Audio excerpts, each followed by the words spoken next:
Harley riders, listen up. What Honda just pulled for 2026 isn't internet noise. It's the kind of move that makes dealers panic after hours. They've brought back the forbidden NR tech, oval pistons, sky-high revs, the same engineering Harley once said was impossible at a working man's price. This isn't nostalgia, it's a full-on challenge.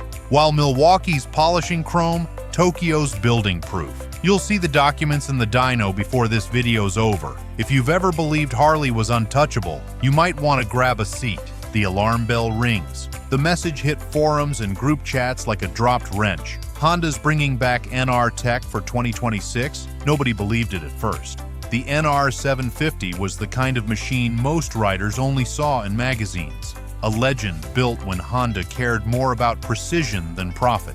If that name was coming back, it meant something serious was about to happen. Dealers started calling each other, double-checking VIN rumors and early parts orders. The same question kept coming up. Why now? Because Honda never acts without purpose. When they bring an old name forward, it's not nostalgia, it's strategy. They built the NR 750 in the early 90s as an experiment. Oval pistons, 8 valves per cylinder, titanium rods, carbon fiber bodywork. It wasn't built to win hearts. It was built to prove a point. No limit stays forever. Back then, it cost over $50,000. A price tag that scared off everyone but collectors and engineers. But those who understood what it was saw the future. A V4 that revved past 15,000 RPM, hand-polished intake ports. Precision so tight a rebuild required surgical tools. It was the kind of over-engineering that made accountants sweat and mechanics smile. So when riders heard whispers that Honda's 2026 lineup would draw directly from the NR's core philosophy, tighter tolerances, high rev efficiency, real-world reliability, the reaction wasn't excitement. It was a gut punch to every brand still selling nostalgia over innovation. Harley's problem isn't sound, it's time. The NR 750 proved 3 decades ago that raw engineering beats marketing. Harley's heritage is rich, but heritage doesn't outpace innovation. What Honda did in the 90s was plant a flag in the future. Now they're going back to claim it. And just when Harley tried to dismiss it as history repeating, the cracks in its own armor started showing. Cracks in the chrome. Harley's system has always been built on weight, presence, and brand memory. But the market that once worshipped that formula is changing fast. Riders don't just want sound anymore. They want response, efficiency, and machines that work as hard as they do. And that's exactly where Honda's philosophy, born from the NR 750, is cutting deep. Under the skin, Harley is fighting uphill. The average big twin weighs near 900 pounds wet. The average new rider wants something closer to 400. Harley's lineup relies on torque and identity. Honda's relies on precision and repeatability. That's not marketing talk, that's measurable. When the NR 750 hit 15,000 RPM without blowing a gasket, it changed how engineers thought about combustion balance. That same obsession now drives their 2026 lineup. Honda's new generation of machines will use forged internals, tighter piston-to-wall clearance, and friction reduction coatings. All ideas that came straight out of the NR program. Where Harley fights heat management, Honda refines it. Where Harley adds displacement to make torque, Honda finds it through efficiency. It's not about bigger engines, it's about smarter engines. Dealers in Milwaukee are feeling it in trade-in numbers. Riders walk in, look at the price tags, and start comparing specs online. A V-twin making 80 horsepower and shaking like an idling freight train doesn't sound as convincing when Honda's mid-range bikes are making the same numbers with half the vibration and half the weight. Harley can still build a great motorcycle. Nobody denies that. But Honda's strategy exposes a truth Harley can't ignore. If the foundation doesn't evolve, the brand becomes history. The NR 750 wasn't just a bike, it was a philosophy. A reminder that obsession with improvement outlives reputation. The market's no longer loyal to badges, it's loyal to execution. The moment Honda proves that craftsmanship still beats nostalgia, every brand built on legacy will feel the tremor. And the tremor only grows louder when that old legend, the NR itself, returns to center stage. If this shift hits your gut the way it hits ours, drop your take below. Do you think Harley can fight back, or did Honda just flip the game? Hit like if you still believe riders deserve better machines, and let's hear your truth in the comments. the forgotten legend returns. Decades ago, Honda built a machine that whispered truth to the few who listened. The Honda NR750. A radical V4 with oval pistons, gear-driven cams, sky-high revs, and a promise that precision could trump spectacle. It was never about volume. It was about pushing engineering boundaries. Few today recall its silhouette at bike nights. Fewer still grasp its design ambition. But under the surface, it taught lessons that excellence is hidden tolerance, silence behind strength, discipline behind flash. It was not built to show, it was built to endure. That aura lingered. Honda's engineers remembered. Their challengers forgot. The NR750 proved you could astonish by not shouting. It showed complexity residing under restraint and innovation in reliability. That legacy survives in the minds who built it, and it haunts those who ignored it. In the 21st century, heritage fades unless method remains.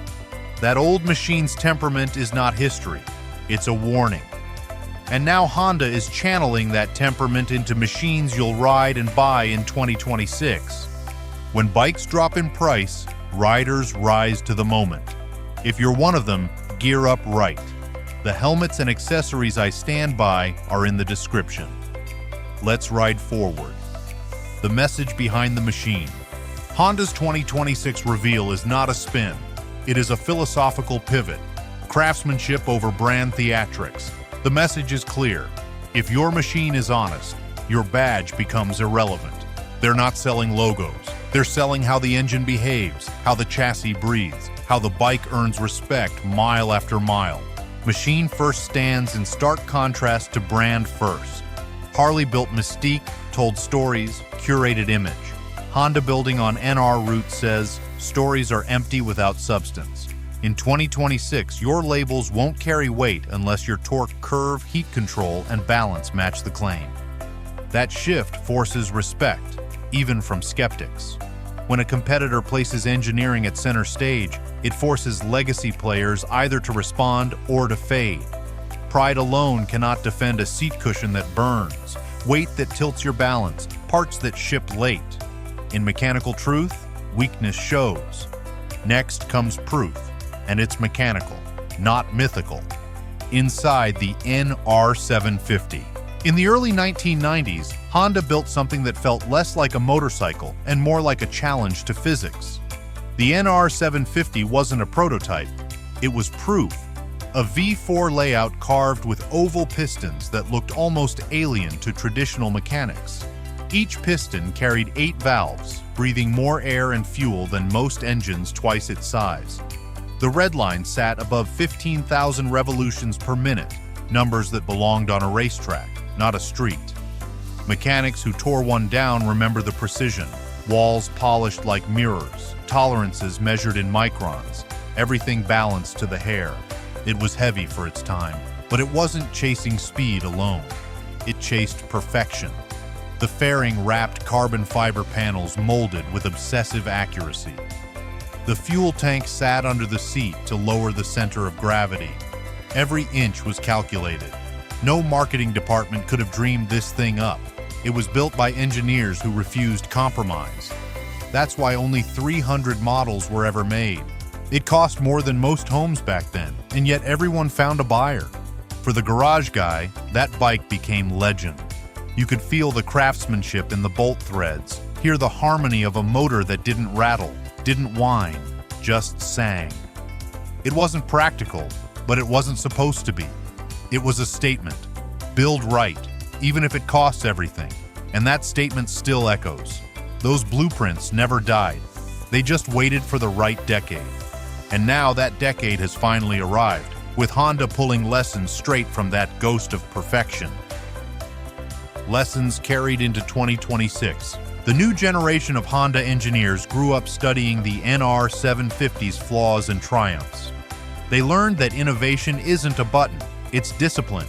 Instead of chasing wild shapes or pointless electronics, they focused on refining what riders feel in their hands, legs, and spine. That's why their 2026 lineup puts balance before spectacle. Frame geometry, fuel mapping, and thermal management all follow the same quiet obsession: mechanical honesty. You see it in the welds, smooth, tight, even under the paint.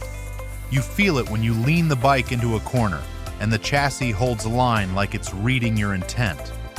Honda learned that the perfect motorcycle doesn't overwhelm the rider, it disappears beneath them.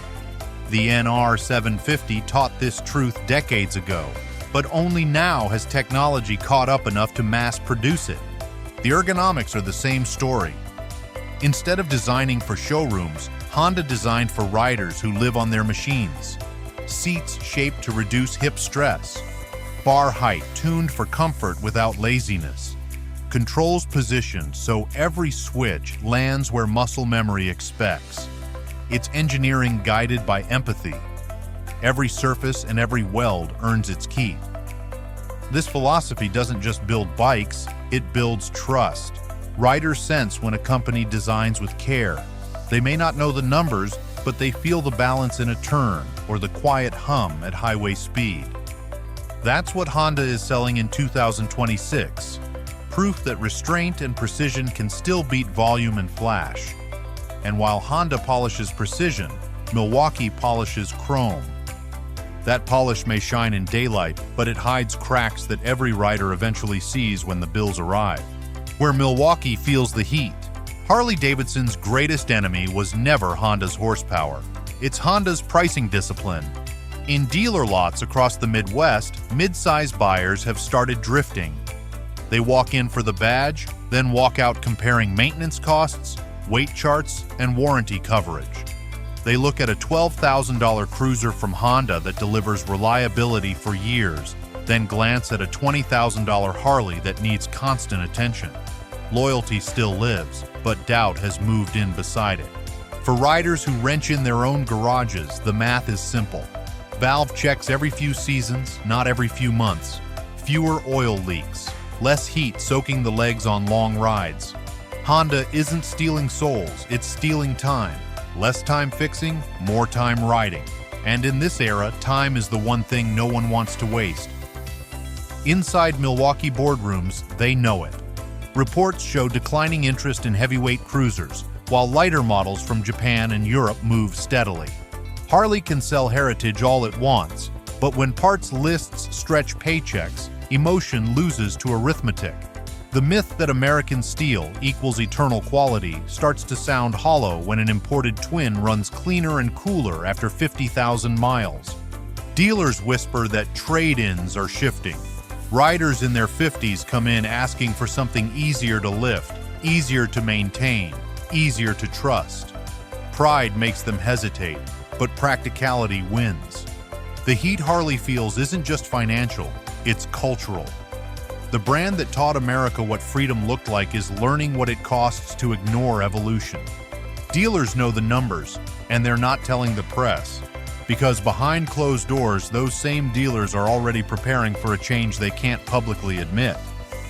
Dealership whispers, according to dealer reports, has become the quiet preface to every real story in the motorcycle world. Sales managers across the country won't say it on record, but the pattern is unmistakable. Trade-ins lean Japanese. The curious crowd around the new Honda models stays longer, asks deeper questions, and comes back with deposit slips. Harley's floor traffic looks steady, but test rides end faster, and negotiations drag longer. Riders are cautious with cash, impatient with excuses. One Midwest dealer confessed off the record that service bays for certain Harley models sit half-booked, while Honda slots fill weeks ahead. Not because of discounts, but because of confidence. When riders trust a machine to start every morning, they start planning rides again. When they fear repair costs, they start planning sales. It's that simple. The cultural shift is slow but visible. The patch jackets still show up, but they bring curiosity instead of rivalry. Some even cross-shop openly, saying, "Just want to see what the other side feels like." And once they feel that balanced clutch pull and smoother throttle, something changes in the eyes.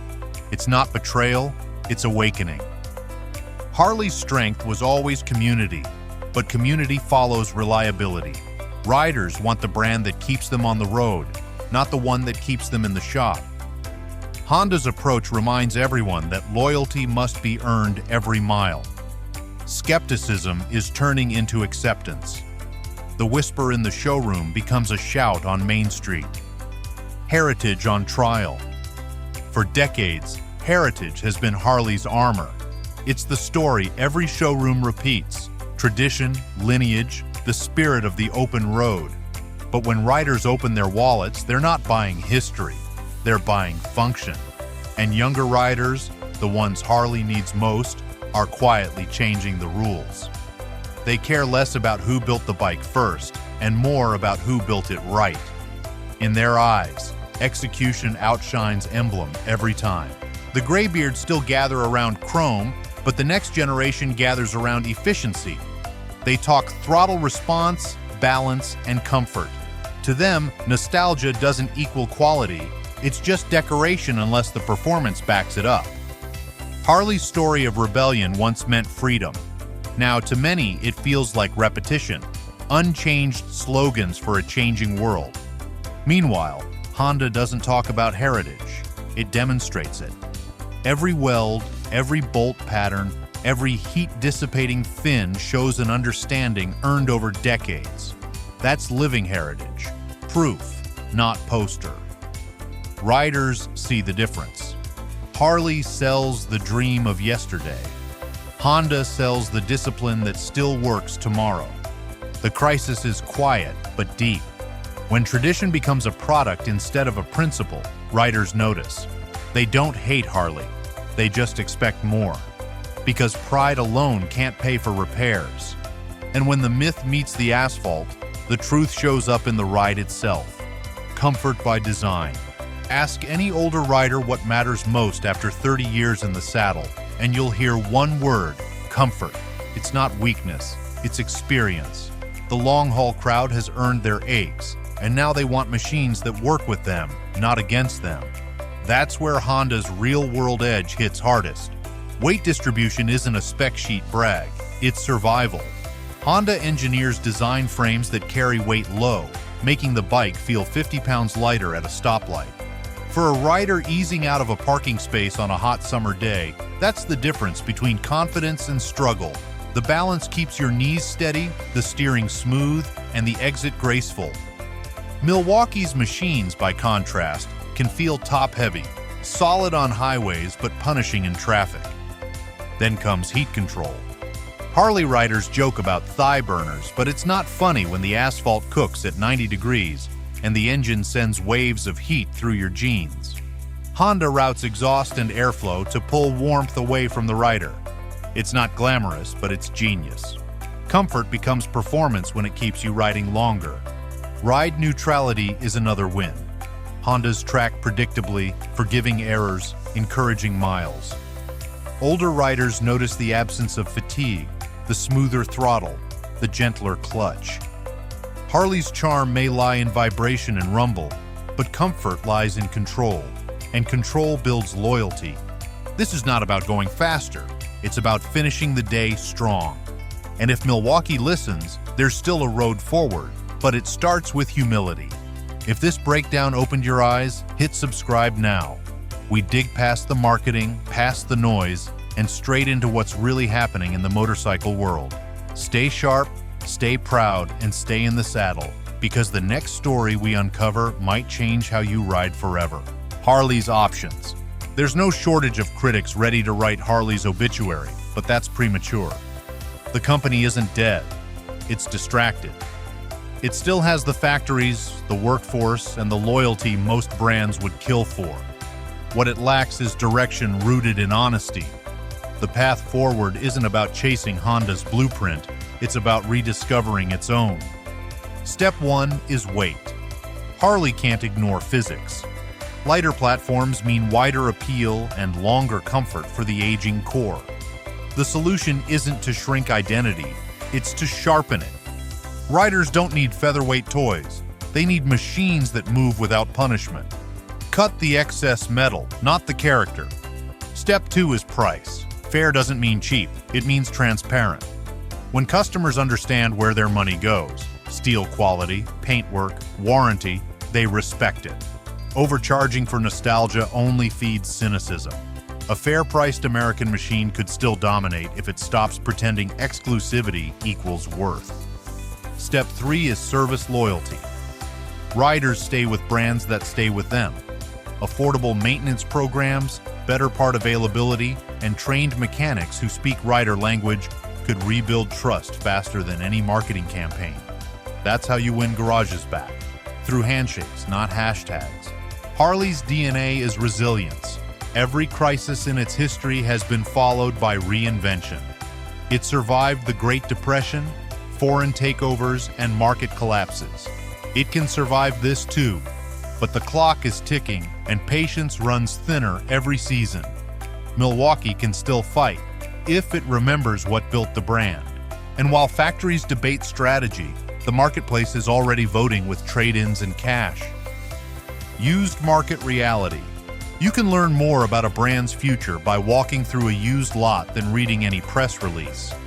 The resale market tells the truth no executive meeting can hide. Look closely, and you'll see it.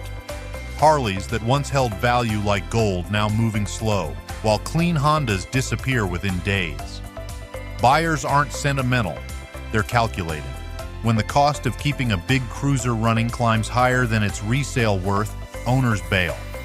Demand shifts to mid-weight, efficient bikes that start every time and sip fuel instead of guzzling it. A 10-year-old Honda Shadow or CB still commands fair money because it runs.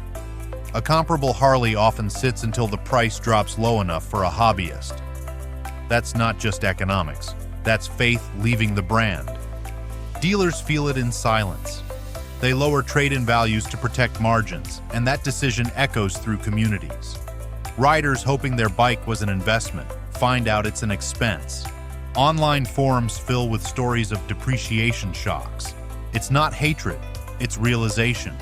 Machines age differently when reliability decides their worth. Yet there's opportunity here. A market correction clears space for innovation. If Harley introduces a modern platform that proves durable, resale faith could return in a heartbeat. Riders forgive fast when the machine earns it, but the lesson stands. A badge can't outrun depreciation, and reputation alone can't keep the lights on. The market doesn't lie, and the buyers deciding that future aren't 20-something influencers, they're you. From NR to now, the Honda NR program began as an experiment but became a masterclass in discipline. It taught engineers that greatness isn't born from shortcuts, it's forged through patience. Every component of the NR 750 carried that lesson.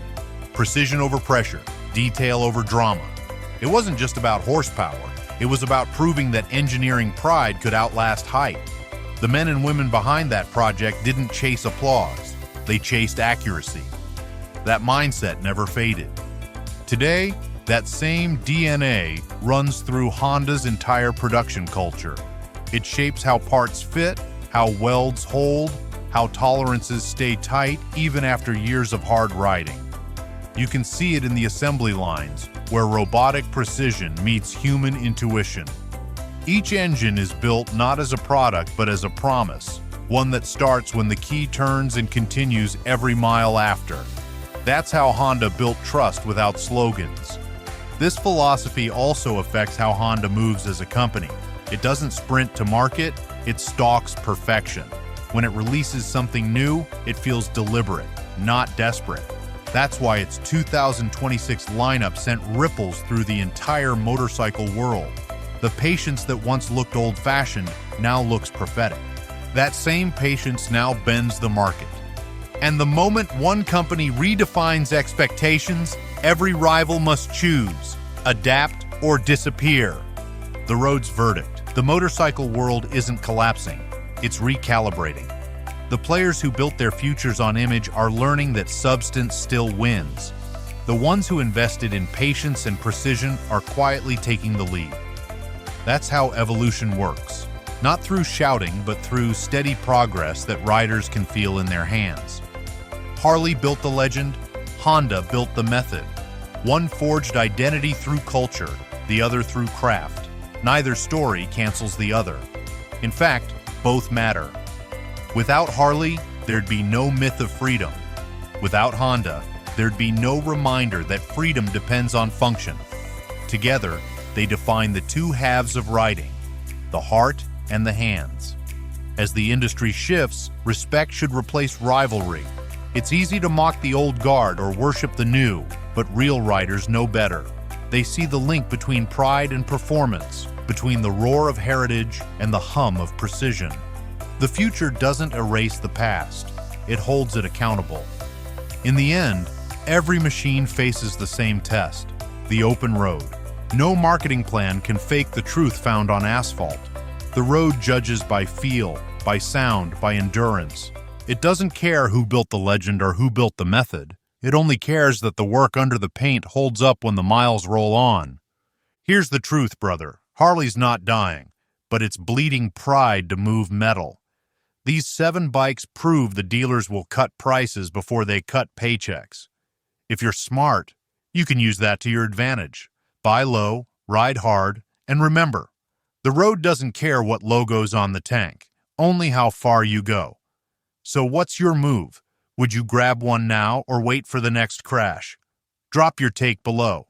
Hit subscribe if you still believe in truth over hype, and I'll see you in the next ride.